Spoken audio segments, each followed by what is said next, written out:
Ó, gente, a caminhada, infelizmente, acabou por aqui. Acabou nada. De bicicleta. Mas vamos... Por que, Vanderlei? Por que a caminhada parou por aqui, Vanderlei? Conte para mim. Será que aquela linha assim? A minha bicicleta já não tem mais condições de seguir a viagem. Mas... Por quê? Por quê? Porque furou os dois pneus. Como? Devido a... O que tem feito? O perímetro rural aqui que tá uma dificuldade extrema para nós todos andarmos. É, vem. Ô amigo meu, Vanderlei. Desculpa aí, não. É isso aí, né, cara? Presta Vamos sorte. continuar nossa jornada Com aí. certeza. Entendeu? A gente tá aqui no, Ah, né? No não meio é do não soja sei, bonito, cara. como vocês estão vendo aí atrás, né?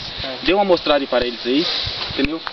E esperamos que vocês gostem desse programa de hoje, entendeu? E Deus lá sabe aonde nós estamos, cara. vamos continuar nossa jornada aí, né, Dr. Vanderlei? Porque a raridade do ar aqui é muito ruim, né? Por causa que a gente respira um ar pesado, um ar ruim. Mas estamos... Pra quê? Quero testar o negócio. Vamos seguir a nossa, né?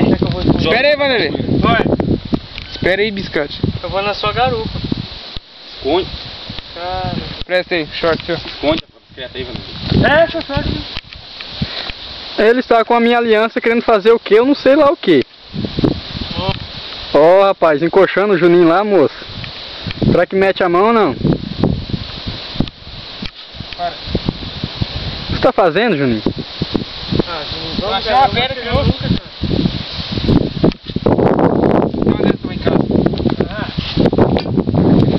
Ela é melhor que aquele negócio, tá vendo? Aqui, ó. É, cara, você riscou com a minha aliança, velho. Riscou não, velho. Cadê a pedra? Quer levar ela?